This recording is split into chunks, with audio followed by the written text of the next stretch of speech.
నేనెందుకు ఇంతలా కష్టపడిపోతున్నానో వీడియో చివరి వరకు చూస్తే మీకే అర్థమవుతుంది. చూస్తున్నారు కదా, మట్టి మొత్తం ఇరుక్కుపోయింది. అందుకనేసి గుంపంతో ఇలా పొడుస్తూ ఉన్నాను అనమాట. హాయ్ అండి, మేమైతే ఈరోజు బ్రిడ్జి మొత్తం భారీగా కురుస్తున్న వర్షాలకు పైనుండి వచ్చే వరదలకు మట్టితో నిండిపోయిందనమాట. అందుకనే మేమైతే ప్రతి ఇంటి నుండి ఒకరు వచ్చి ఇలా మట్టినైతే క్లీనింగ్ చేస్తున్నాం అనమాట.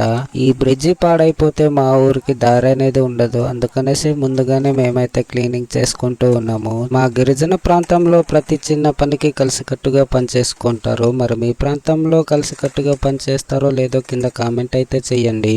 చూస్తున్నారు కదా మట్టి ఎంత దల్సర్గా పేర్చబడి ఉందో. చూస్తున్నారు కదా, పార సహాయంతో మా వాళ్ళైతే క్లీనింగ్ చేస్తూ ఉన్నారు. మనం పనికిరాని పనులు ఎన్నెన్నో చేస్తూ ఉంటాం.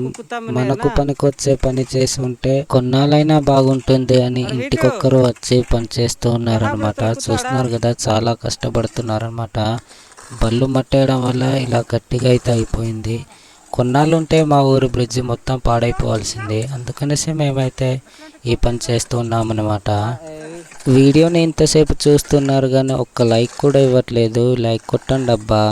మొత్తానికి బ్రిడ్జి మొత్తం క్లీన్ చేసేసాం. చూసారు కదా, క్లీన్ చేసాక ఎలా కనిపిస్తూ ఉందో.